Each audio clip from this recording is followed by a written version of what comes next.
Great, thank you. And thank you to the organizers and especially to the people that have held out this long. I'm glad you're still here. I don't have a slide for it, but my only thing to divulge is that I'm a lawyer. But don't judge me until the end of this. So I'm going to start by talking about my own personal journey and my organization's journey from a tobacco control paradigm to a tobacco endgame paradigm, because that's what I'm asking you to do too. So hopefully you can follow along and see where we go. In 2022, I had my first paying job in tobacco control, and that was with the American Lung Association.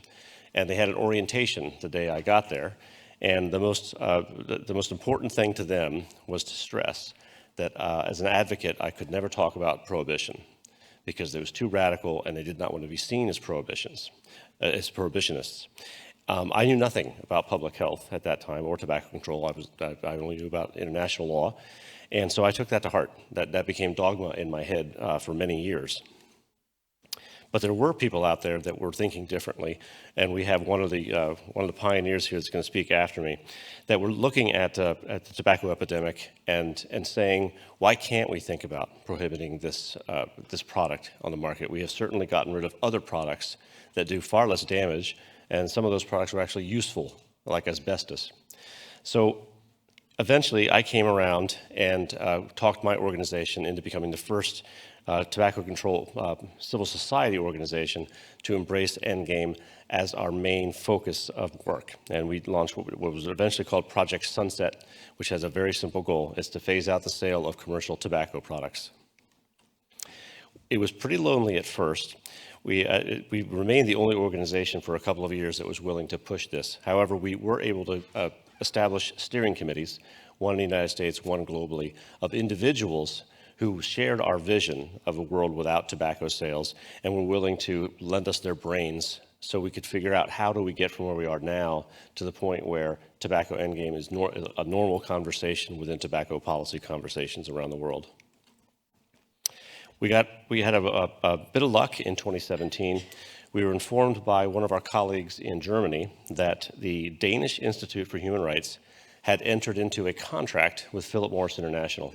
This was a whitewashing attempt. PMI wanted the DIHR to look at a tiny part of their supply chain and announce that, okay, they don't have child labor, they hire women, they hire minorities, and get a good grade card for that little piece of their supply chain. So we reached out to DIHR. They are a quasi-governmental organization, and Denmark is a ratifier of the Framework Convention on Tobacco Control. And one of the articles in that treaty says you cannot enter into these voluntary relationships with the tobacco industry. So to their credit, after we told them this, they canceled the contract within hours and sent the money back to PMI. And so we thanked them profusely, and then we asked, can you publish something? Because almost every country has an organization like this, and we'd like them to be on notice that this isn't okay. And so the next day they put on their website a long discussion of the human rights aspects of the tobacco industry. And this is the kind of crux of the whole thing.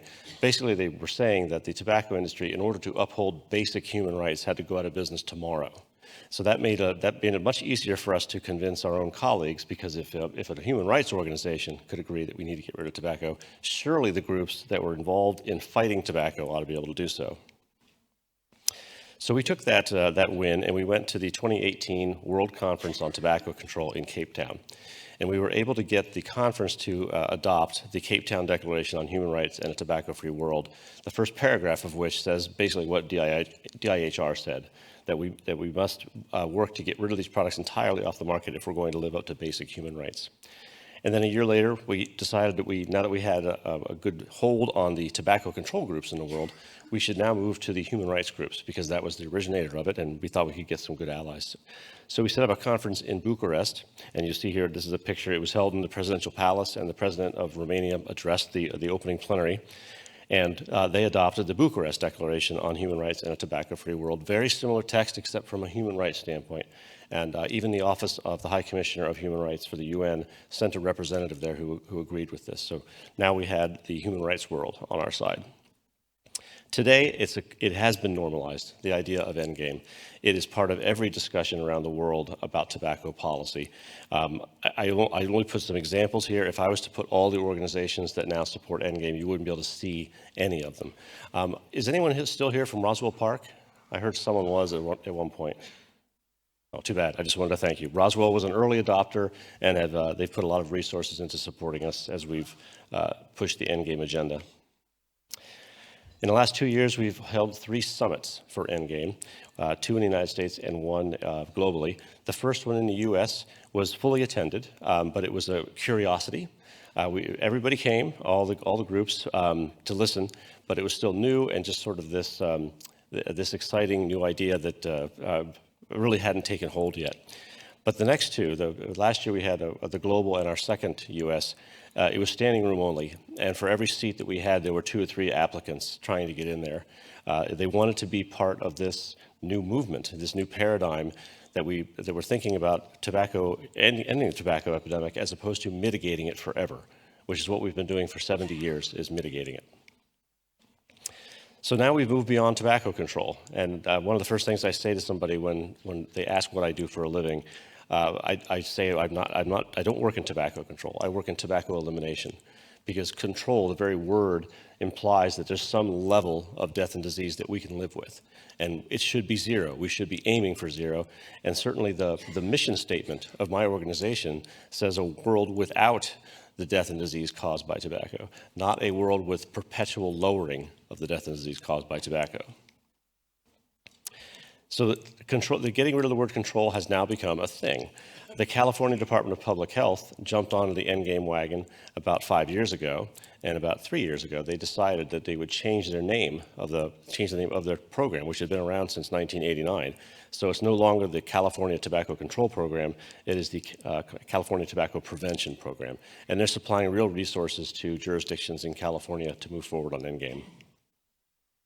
So now I'll go into what Endgame is, and there are some various definitions of it around the world. You saw Project Sunset. It's to phase out the sale of commercial tobacco products.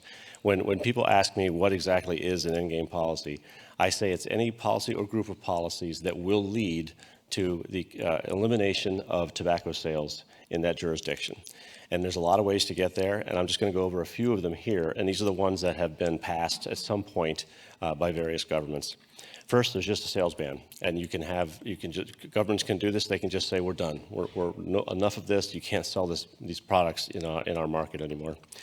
The next is something called tobacco-free generation, a birth date-based sales phase-out, and I'm not going to go into that because you're going to have a master lesson on it in a moment. Then there's retailer phase-out, and that's when a jurisdiction says, we're not going to give any new licenses to sell this stuff, and we're not going to transfer the ones we have now. So as proprietors that sell tobacco go out of business, move, retire, or pass on, those licenses will disappear forever. And so those jurisdictions will eventually have no more tobacco sales. Then there's nicotine reduction, and that's reducing the nicotine in tobacco products to the point where it is no longer addictive. And as you probably know better than anybody, that they are using these products for the nicotine. And if the nicotine isn't there, they're going to stop using it. And then I'm going to include filter ban, even though it doesn't lead to a complete end of tobacco sales, but it is, I think, a very important stepping stone to get there, and that's to get rid of cigarette filters. And we've been talking about this for years, and the environmental groups are all behind this. Cigarette filters are the #1 source of garbage in the world and the #1 source of plastic pollution. Every year, 4.5 trillion cigarette filters end up in the environment. All these efforts to pick them up that you see, these beach cleanups, I did the math one year, they get 0.0000002% of the filters that are littered. They're for show only when we pick these things up. There is a county in California that has banned cigarette filters. I'm going to skip that because it's all going to be on the next map. So this is a bit complicated, but let me just go over it. So the red pins are places that have passed Endgame and implemented Endgame laws. There are 32 in the world. 31 of them are local jurisdictions in the United States. And then there's the Maldives, which passed a tobacco-free generation law last summer and implemented it in the fall. Of the places in the United States that have passed it, we have 4 that have banned sales entirely. They're all in California. We have 5 that are phasing out retail licenses. That's 4 in Minnesota and 1 in New York.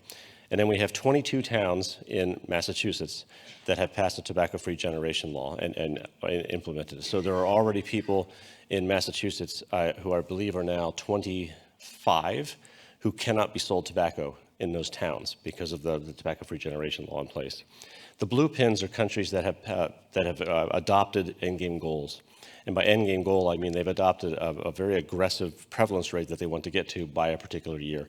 Poland is one of them. I just learned this a couple of months ago, that they're trying to get down to 5%. There are probably some missing here because I keep learning about new countries that have done this. And then the yellow pins are places where the tobacco-free generation concept is being actively considered. And I won't go over all of them, but the three big pins, let's start with South Australia. Their TFG law has already passed their upper house of parliament, and the advocates there believe it will pass the lower house in a few months. So that will be implemented there. And then we have in the United Kingdom, where it has already been endorsed by both parties, both major parties, and passed by the House of Commons. And this is a good time to be talking about this. On Monday, in 2 days, the House of Lords will pass it, which means they're just waiting at that point for the king to put his stamp on it, but that's pro forma. So then we will have by far the largest jurisdiction in the world to have passed an endgame law. And then that last pin in Athens is something called the JA SAFE program in the European Union. And this is the European Commission that has put money behind tobacco endgame activities at the national level within the European Union. And they invited us to come and be advisors to this. And it's part of a larger package of tobacco policy. There are 8 different tracks that countries could choose. And I thought 2 or 3 would pick endgame.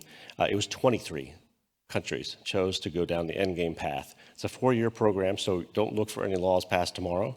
But it has resources behind it, and I think that's going to have a profound impact on the momentum of endgame in the world. So a few opportunities and challenges.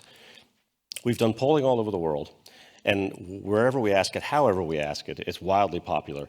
It's even popular with people that smoke. At least 50% of people that smoke agree with endgame goals because they don't want their kids to smoke. No one does. The problem is that most people are unaware of the possibility. We've lived with tobacco so long in society that it's baked in, and we need to reach those people and let them know what's happening so that they can demand the same of their decision makers. We now have several proof of concept examples, and some have been in place long enough that we can get research out of it. But there's been very little national or international media attention. I'm hoping that will change on Monday when the House of Lords passes it. And then finally, endgame has been normalized in conversations, but in the US at least, the big organizations still haven't caught on. They're not opposing endgame, but they're not showing up to promote it. I'm almost done. These are in-game resources. You don't have to look at them now, but I think we're going to be sharing these slides. A shout out to the Tobacco Endgame Center of Research Excellence at Queensland University in Australia. They now have 38 full-time researchers working on tobacco endgame. And that's it. Thank you very much. I look forward to your questions.